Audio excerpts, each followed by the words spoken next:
Welcome. I'm recording this in case you're absent and unable to attend, and also as I want a quick run through to see how long it's going to take me, and I'm worried it's going to take me a while. The first thing we will do in the hall is read in silence, because that's how I would expect a lesson to start, and I'm going to model how we will start a lesson.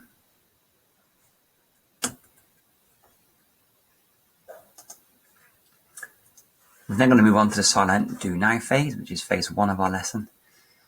And if we're in the hall, or when you're in the hall, you will be answering these last week, last month, last season, last year, retrieval practice. And whilst you're doing that, I'll be taking the register.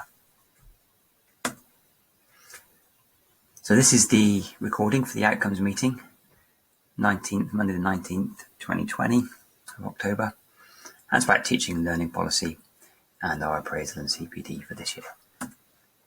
The purpose is to introduce our new and now recently adopted by the governing body teaching and learning policy, to inform you about CPD, training and coaching for 2020 and 2021, and to share an insight into the appraisal document and appraisal cycle, which has now also been adopted for 2020 and 2021.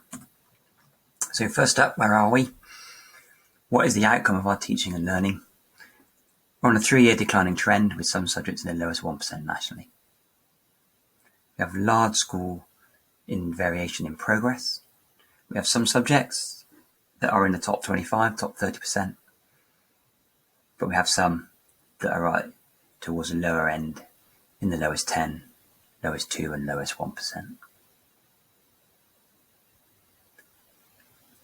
A head teacher survey portrays a belief that behaviour is having a detrimental effect on learning, and that teachers feel that collectively we're either impotent to alter that, or that it's not our responsibility to do so. There's no judgment in that. That's just when you read through the survey, that's what it comes out as feeling. So our response to that is to have a focus on teaching and learning. It's not the kids that are doing it wrong. We have combined science and mathematics showing they can get in that top 25%. We're going to have a look at curriculum and a guaranteed viable curriculum. Amanda will be doing that. Already we've seen some input from Lorraine on positive behaviour for learning. That was last week, and I've had some really lovely conversations, wonderful, uplifting conversations with people around school since Wednesday about how they're feeling about that, and actually putting that behaviour on the agenda, and the fact that we can actually do something about it and that we can teach children to behave has made a real difference to them, and they're feeling much more positive. So that's been fantastic, and I hope that we'll be able to go on and do that through some of our teaching and learning now. And the other thing in our four-pronged response is having CPD that reinforces those first 3 areas. So response 1, focus on teaching and learning. So our policy is centred around having a tighter control on the inputs about how we are going to go about teaching, and then we'll measure the outputs afterwards. Having really clear guidance on what students can expect from their lessons, and that will communicate that teaching and learning is paramount in the school. And we will rapidly develop a clear common understanding of how learning happens at Cullompton Community College. And they will have a process to which they can belong. Bill Rogers has written about behaviour for 30, 40, 50 years now. And he talks about the most basic need children have in the classroom is a need to belong, the social need to belong, and that we as teachers need to make sure they're belonging to what we want them to belong to, rather than them dictating what they wish to belong to. And he talks about the difference between a teacher that's a friend and a teacher that has role authority that is friendly. And we need to go for that role authority that is friendly. And we also now have a definitive guide or definitive guidance to teachers on what they must do in lessons so that our learning improves. So we have a teaching and learning policy now. It's a blended response fit for COVID-19. And within that, we need to make sure that we are catering for sporadic absence of students. So they're off for a couple of days, they can still plug into the learning that's been going on, so they're not returning to school, not having had the opportunity to learn, and therefore not able to carry on once they're in school because they missed the first bit. It also means, I think, that hopefully this won't happen, but if it does, we'll have more staff absence than normal. And we need to be able to make sure that where we cover those lessons is as seamless as possible. That's the blended response bit. Teaching and Learning Core Principles is focused around Rosenshine's principles, as developed by Sherrington, and also for what we're doing at the minute, mostly around what Sherrington would call Mode A. That's teacher instruction in the lesson. That should be happening in about 80% of our lessons. Globally, that happens about 80% of the time. A smaller proportion of lessons may be Mode B, but we'll talk about that towards the end of the year. For now, we're going to get Mode A lessons tighter and having an expected sequence of phases from phase 0 through to phase 4, and then finishing on a return to phase 0, And phase 0 and phase 0 are our threshold routines.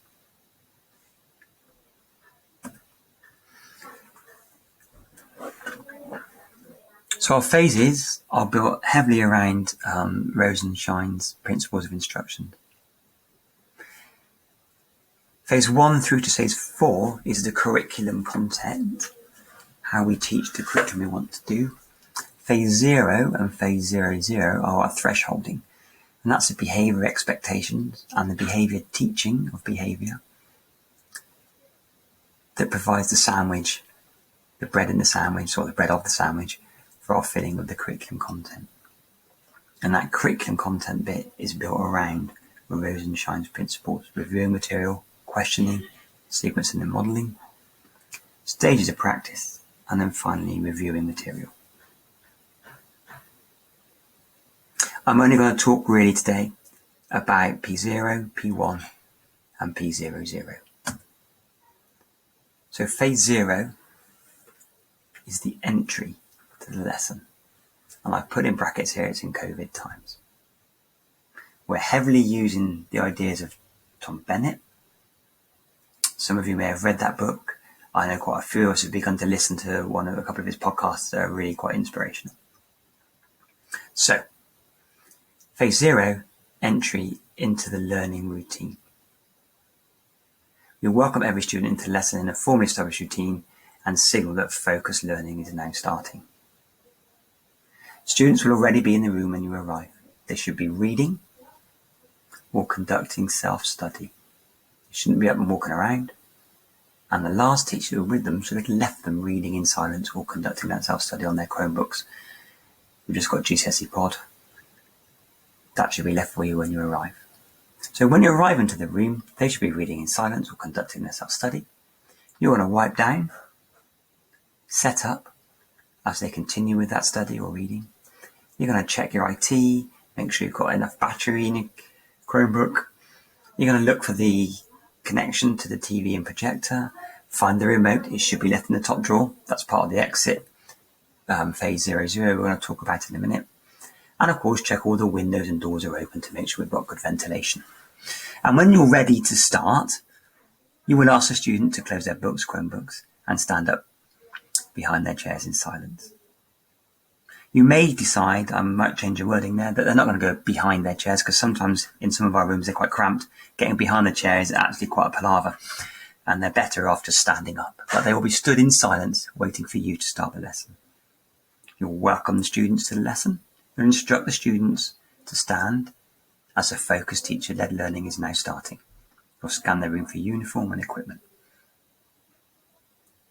Check students for well-being. That could be your first opportunity for the register. You may not do that, and you may decide to instruct students to remain silent as they sit and inform them to start the Silent Do Now activity. Then when they're doing the Silent Do Now, you may have your second opportunity for the register. My preference would be to be using the second opportunity. So we have a brisk start, and they're getting on with some work, and then you have time for the register. And a crucial thing to remember is that every single teacher does this every single lesson. Sounds boring, but it's very effective. All the research says this is the way we have a crisp start and actually don't waste time. We have to teach students to do it, which takes time, but once we've taught them, it's very efficient. And a key thing there is that mavericks sabotage staff efficacy. We talked last year and the year before about John Hattie's work, and that staff efficacy was the best thing we could do to improve learning. That means everybody agrees to do the same thing in the same way in this case. If you're a maverick, you're going to sabotage that for everybody else. Okay, phase 1 is a silent do now. It's a short task that every student can access without support. It'll either prepare for the next phase of the lesson by reviewing previous learning, or is planned as part of a systematic review of learning to aid fluency and confidence. Retrieval practice. It reintroduces students to the routine of the learning space. It gives them a chance to realise they are now back in your lesson and getting on with it. There's explanations there of why we do it. What does it look like? It should be 5 to 15 minutes. When we had our lessons, that would have been a definite 5-minute limit. As we move on to longer lessons, with deeper explaining to come, and maybe more opportunity to do retrieval practice at the start of a lesson, that may extend a little bit. It should review last lesson, last week, last month, and even further back. It must be completed in silence. It should be managed without any direction. It becomes a self-managed habit for students. There should be a written product from it. You may wish to vary the diet slightly in what you do, but there's evidence that says putting it in the same place in the room with the same colour every time does help. Every student should be involved. And we should review it. Students find out what they got correct and what they got incorrect, so they begin to understand where their gaps are. Students would normally check that themselves. It's a self-check exercise, and that's about being workload efficient for you. That's phase 1. Phase 1 feedback will be with feeding back on previous learning. Phase 1 retrieval, again, is about retrieval practice. Phase 2 would be when we're introducing new material or exploring material and questioning, developing our understanding. Phase 3 is reinforcement and practice, guided practice, and then independent practice as well. Phase 4 is about reviewing the lesson, and that's idea about revisiting what we've already done. We're going to work on all of these later on as we go through the year. But for now, our real focus is going to be phase 0, entry, phase 1, the silent do now, and then phase 0, exit. Exit from the learning routine. Allow every student to recognise that the lesson is ending in a formally established routine and signal that self-study reading is now restarting. What does it look like? If students are remaining in the room when you leave, they must be settled in their reading in silence and conducting that self-study before you leave. The room should be clean. There should be no mess on the floor, bits of paper picked up and put in the bin. You may not do that, the students can, but you ensure it happens. You wipe down and clear equipment away. You check the safety of the leads, don't leave them lying across for the next teacher to trip on. Make sure it's tidy. Essential you return the moat to the top drawer. That won't eliminate students taking it, but the propensity for them to take it if it's put away is far less. Recheck all the windows and doors are open to improve ventilation, so it's safe for the next teacher to enter. If it's the last lesson of the day, please turn the projector off, or the TV. You then scan the room to check if students are settled, and you leave the room. And again, that idea, maverick sabotage staff efficacy. Everyone does it. If everyone does it, we all buy into it, it becomes just an established norm of the way our school works. And we have to put less and less effort into making it happen. We will still need to review it, reteach it, but it will become less and less of an issue to do that, and it will become more normalized, more naturalized, if everybody does it. And does it with good intent. They don't do it in a way or I'm saying I've got to do this because I'm doing this because I'm told I have to do it. You're doing it because you know it makes a difference. You're doing it so that learning improves, so that together we make a change. Okay, I'm just going to move on to the online provision bit. And in terms of the governors adopting this policy, this was really important. They wanted to be really clear that within this policy, students were able to learn from home when school was open. So if they were ill, but school was continuing as normal, they had the opportunity to continue. And they also wanted to make sure that if staff were absent, the work set was clear enough for learning to continue as normal. We have the gold standard and we have the agreed house style, and they have now been adopted by the governors. So everybody should now be doing this. I've highlighted the second section here. It is imperative that we adhere to these as it provides a structure that allows learning to continue in absence and provides a consistent, familiar routine that allows all students, parents and cover teachers to quickly find the most recent work that needs to be done and have access to it to immediate clear instructions on how to complete the work. I've put in here a bit that we didn't have before about how what we said in the gold standard for online learning, how that relates to the new teaching and learning policy in terms of the in-school policy and our phases. We also need to remember about our agreed house style, because this has been adopted too, and how we're structuring work in the Google Classroom. So all the work must be posted in the classwork tab. We're not going to use the stream, that's just for general communication and reminders. The structure of the classwork tab is important. Course material for all information that is required across topics and units goes in the course material bit. You organise into topics. You label them by the term we're in and then a descriptor of what they are. So it may be autumn term 1, proportional reasoning. Summer term 2, striking and fielding. Something like that. And they must be ordered with the current topic at the top. The most recent thing they should be doing. So when they go to it, it's there at the top. When a cover teacher comes in to cover your lesson because you're absent, they can see it at the top of the list. And the same for assignments. A sensible name that describes the work, and then you must include the due date so that the cover teacher can find out when it's due. If you know it's going to be cover work, it would also help if you gave it the name, the title of the name, for lesson 5 on Tuesday the 14th of December, due in on Friday the 17th of December, etc. Every assignment with a due date when you set it.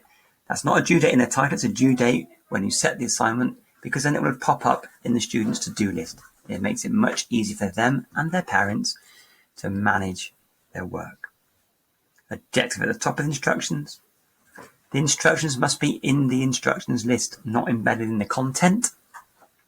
You might want to record a video for that, for those instructions if it helps, but it must be ordered, as in the structure here of the topics, with the most recent at the top. And then there's some information on feedback. Use the private message, the idea of warm words. Every student has feedback. If feedback is given through a third-party app, then acknowledge that. Use a multiple select so it can inform all students and carers so they know that they've had their feedback in a different way. And I know some departments use some really great third-party apps for giving really individualized feedback, and I don't want to stop that happening just because we're going to have to give a grade, as it were, in the classroom if they're getting some really good formative feedback from a third-party app. Okay, I've put this slide in. I really wasn't sure whether to or not. Tom Sherrington talks about this, and he calls it facing the truth. And it's his commitment to why we are going to do this. And a common thing he says he hears is something along the lines of, I've been teaching 12 years, I'm experienced. I know what I'm doing. This isn't for me. old dogs and all that. I'm not going to learn. It just can't be done. That's one attitude. Another one is, I don't have time for this. I just need to teach. Don't mean to be anything new, just get on and teach. Well, he has counter arguments for that. We have them as well. And I would say, in 2019, 13 out of 16 subjects, that's 81% of our subjects in our school, were below the national average for progress. Just going in and teaching for 80% of us isn't working. We need to do something different. So that's one reason. And if we can't buy into that, another reason, I'm struggling at the moment. If only I knew what these experienced teachers were doing. And if only we all did the same, then I could copy that. That's something I've heard. It's this idea that we can support our newest teachers by having a structure they can just plug into. And those of us that have built relationships with our students can allow them to follow the patterns that we've set, follow our tracks. It makes it much, much easier for them. If students are used to an exit and entry routine, are used to a signal, pause, insist routine, then when new staff do it, students will be trained into doing it. And Tom Bennett talks of that as routines becoming norms. And we'll spend a lot of time on that, I suspect, in the future. Part of the behaviour for learning. There's also the idea that Tom Sherrington talks of 20 years of doing the same thing each year is actually 1 year's experience 20 times. You're not actually getting any better, you're just doing the same thing repeatedly. That's one idea. And for me, the idea about buying in is this is an opportunity to invest in ourselves. Some of us may want to move on, maybe we go to a different school, and we need to be able to show that we have these skills and that we are confident, we do know what we're doing, and be able to talk with a common language. And I think the CPD and training and coaching we've got set up for this year will really help you do that. So the response 4 was a CPD, and that's going to be modelled on instructional coaching. It's direct intervention with classroom practice, every teacher, every fortnight. It's guided self-peer and leader reflection that is monitored to ensure compliance. And it's clear appraisal objectives that are measured by input. Direct intervention with classroom practice. Dylan Williams, I've shown you this before. Every teacher wants to be better. He talks about that. Every teacher needs to improve, not because they're not good enough, but because they can get even better. We look at those results.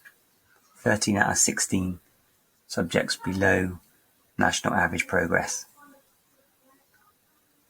It might not be that every teacher needs to improve, but maybe some of us do need to improve if we're not at the national average yet. But we can all get better. Okay, Tom Sherrington's walkthroughs. This is a new series of CPD. I've got into it a little bit. It's absolutely fantastic. Every one of you will be getting your little yellow walkthrough book.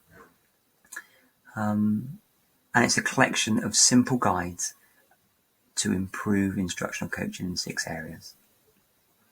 We'll work through those this year. That's part of direct intervention. Guided self-peer leader reflection. We're going to work through those 6 areas. You may want to drift and dip into your own time through different ones. You may not. Staff will complete the record sheet for the walkthrough website and then upload it to a Google form so we can monitor completion. I'll get that ready soon. It's not quite there yet. But you must complete 2 unseen observations each term. One with a peer partner, one with a lead partner. And the completion of that unseen observation is part of your appraisal. So it must be done if you wish to pass your appraisal. I'll explain later about unseen observations. If you have a yellow book, you better read it.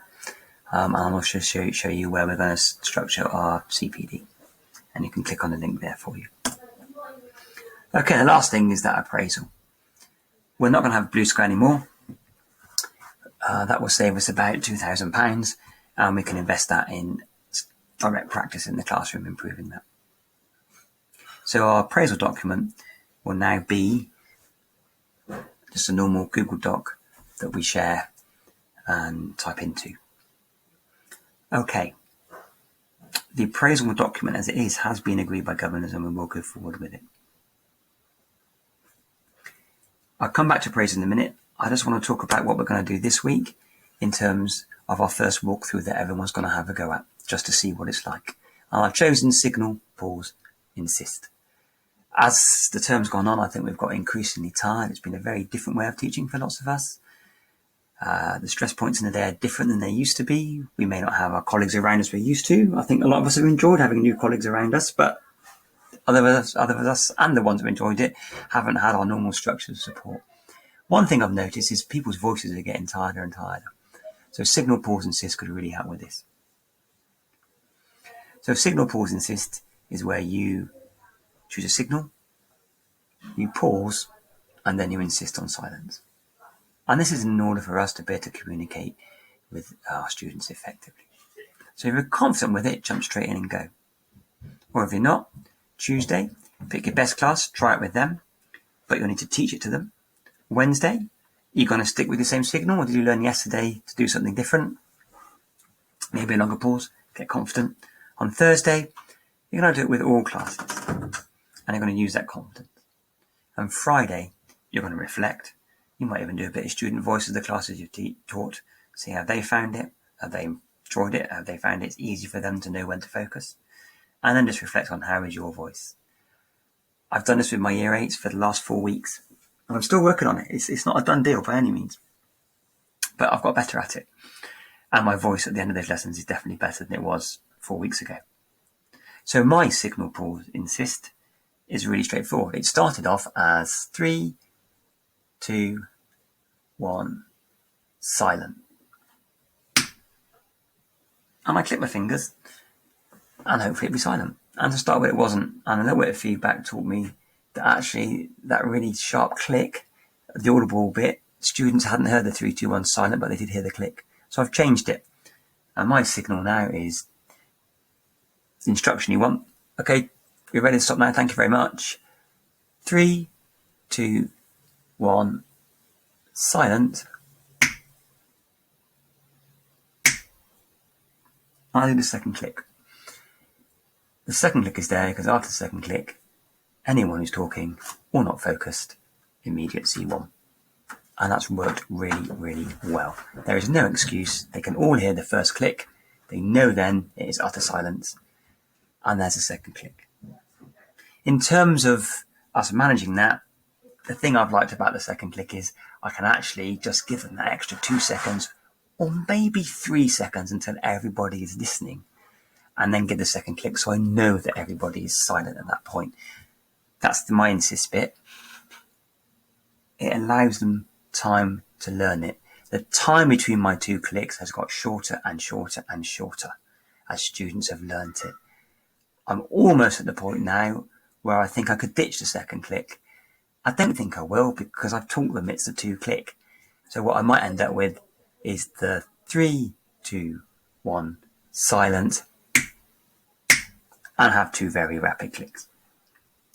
Okay, I'm just going to come out of the presentation now and quickly just go and show you one link, CCC Links 2021 CPD and Records. I've got it open so it's quick for you up here. You need to look here at resources and guides, and in here is where we're going to store the information to share with you that's really useful. You need to know how to set up your appraisal for next year, how it's structured, and to do that you need to look at CPD 2020, a guide to getting started. That's a video you need to watch and follow the instructions in there. You can do that in your golden hour this week, and from there you'll be set up ready for next half term. Thanks for listening. I'm really quite worried it is over my half an hour slot. Let's hope not. I'll stop it now and we'll see where we're up to. Thanks again for listening.